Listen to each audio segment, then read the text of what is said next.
Genesis 2. Thus the heavens and the earth were completed in all their vast array. By the seventh day God had finished the work he had been doing. So on the seventh day he rested from all his work. Then God blessed the seventh day and made it holy, because on it he rested from all the work of creating that he had done.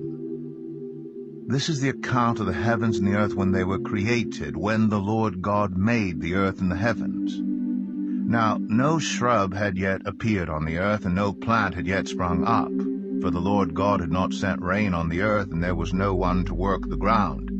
But streams came up from the earth and watered the whole surface of the ground.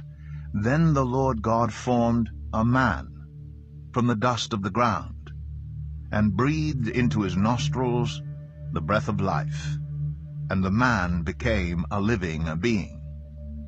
Now the Lord God had planted a garden in the east, in Eden, and there he put the man he had formed. The Lord God made all kinds of trees grow out of the ground, trees that were pleasing to the eye and good for food. In the middle of the garden were the tree of life, and the tree of the knowledge of good and evil. A river watering the garden flowed from Eden. From there it was separated into 4 headwaters. The name of the first is the Pishon.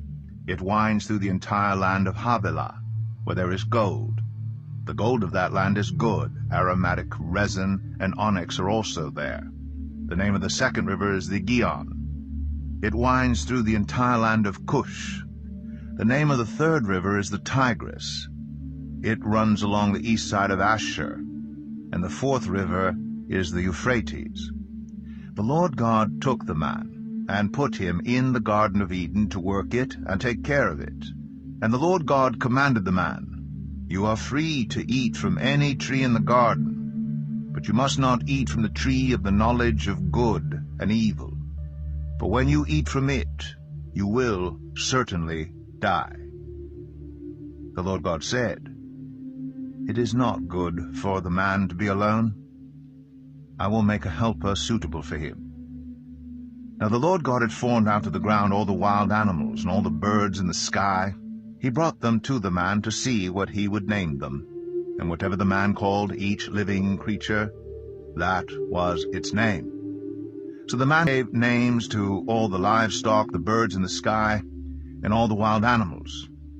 But for Adam no suitable helper was found.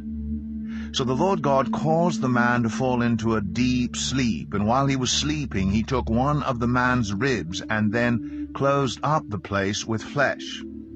Then the Lord God made a woman from the rib he had taken out of the man, and he brought her to the man. The man said, "This is now bone of my bones and flesh of my flesh.